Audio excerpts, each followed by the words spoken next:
M, cela s'écrit E et M, et ces deux lettres en vietnamien veulent dire petit frère, petite sœur, ou encore bien-aimé au féminin, pas très loin du verbe aimer d'ailleurs en français.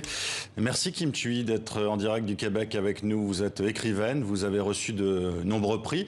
Vos livres sont traduits dans une trentaine de langues, vous en avez vendu des centaines de milliers d'exemplaires. Et pour votre nouveau roman, donc M, vous écrivez sur la guerre du Vietnam, la guerre américaine comme on dit là-bas. Un récit fort, sec aussi, avec des chapitres courts qui s'entremêlent pour ne former plus qu'une narration, des fils et des destins sinueux qui se rencontrent. Pourquoi avoir voulu parler de cette guerre, Kim Thuy, vous qui êtes né à Saigon et qui avez fui le pays après la fin du conflit, quelques années après? Je vous dirais que je voulais parler en fait d'une histoire d'amour de deux orphelins vietnamiens, mais c'est très difficile de parler du Vietnam sans parler de guerre, parce que le Vietnam était en guerre pendant tellement longtemps. D'abord, il était séparé pendant 20 ans entre le Nord et le Sud, donc vous imaginez le nombre de vies qui ont été affectées par ces 20 ans de guerre. Donc c'est presque impossible de parler du Vietnam sans parler de guerre, de cette guerre-là qui est en filigrane en permanence, en fait. Alors ce roman, vous l'avez dit, c'est celui surtout de cette histoire d'amour de ces deux orphelins, Louis et Majed, d'abord prénommé M. Hong, justement par Louis, qui trouve ce bébé dans un square de Saigon, des enfants au destin arraché et qui seront sauvés malgré tout, malgré les horreurs qui les entourent. Je crois que très souvent, ce sont dans les moments, c'est toujours dans les moments les plus atroces qu'on voit les choses miraculeuses. Je dirais, c'est très étrange, mais la beauté peut-être se révèle un peu mieux ou un peu plus clairement dans les moments difficiles. L'image que je vous donnerais, c'est que s'il n'y avait pas de catastrophe, il n'y aurait pas eu de création de la Croix-Rouge ou des Médecins sans frontières ou de l'UNICEF. Je crois que l'humain est complexe et a toujours ces deux côtés très contradictoires qui cohabitent.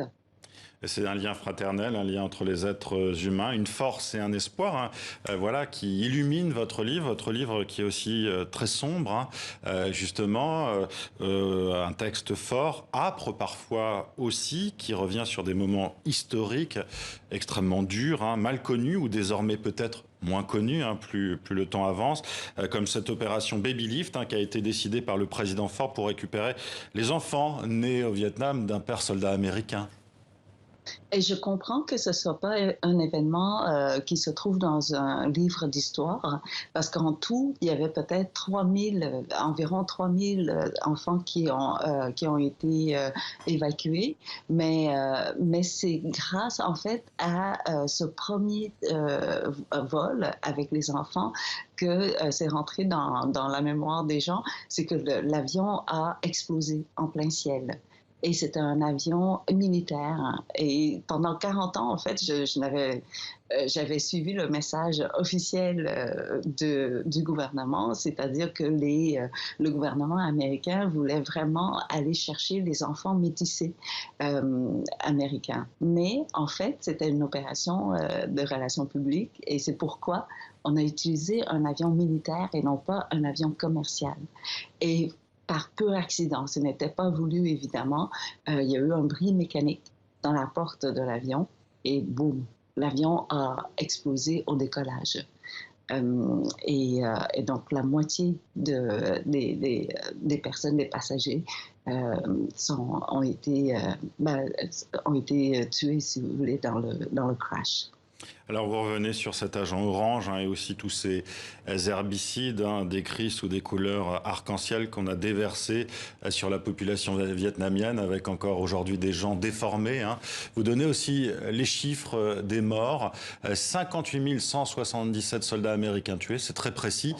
Côté Vietnam du Nord, on est beaucoup moins précis, beaucoup plus flou avec des chiffres énormes. 1,5 million de militaires tués, 2 millions de civils. Le titre de ce chapitre, c'est pour les oublier, en fait, c'est ça que vous écrivez. Oui, parce que je suis toujours...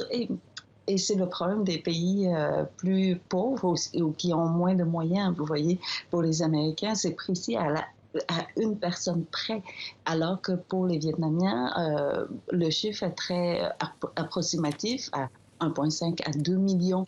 Mais il y a quand même voilà, cette différence entre, entre 1 million et 1,5 million et 2 millions. Et je me dis, mais toutes ces histoires ne seront jamais comptabilisées. Et surtout, ce qu'on a oublié, c'est que chaque personne qui tombe, ce n'est pas une seule personne. C'est au moins cette personne-là avait peut-être un père, une mère, une sœur, un frère, mais aussi la communauté, le clan et le pays. Et c'est pour ça que je me disais ouais, que toutes ces vies perdues qu'on a oublié de répertorier, il faudrait les écrire quelque part, en fait. Et vous les avez justement écrits, vous avez rendu hommage à ces oubliés avec ce très beau livre, hein, je le répète, M, qui est publié donc en France, hein, aux éditions Liana Lévy. Merci Kim Thuy d'avoir été en direct avec nous. Merci beaucoup.